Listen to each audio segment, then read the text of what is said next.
ఈ చలికాలంలో దొరికే ఉసిరికాయలతో ఇలా మనము ఆమ్లా మురబ్బా తయారు చేసుకోవచ్చండి. చాలా సింపుల్‌గా ఈ ఆమ్లా మురబ్బా తయారు చేసుకోవచ్చు.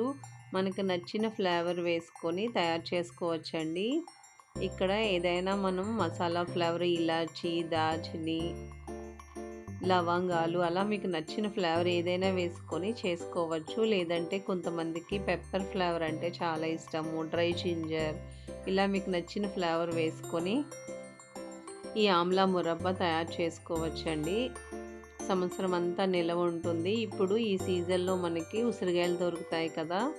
ఉసిరికాయలతో ఇలా ఆమ్లా మురబ్బా తయారు చేసుకోండి. చాలా చాలా టేస్టీగా ఉంటుంది. ఆరోగ్యానికి కూడా చాలా మంచిదండి. ఈ సీజన్‌లో దొరికేటప్పుడే ఇలా చేసుకొని పెట్టుకుంటే సంవత్సరం అంతా తినొచ్చు. ఒక్కసారి ఫుల్ వీడియో చెక్ చేసి ట్రై చేయండి. థ్యాంక్ యూ అండి.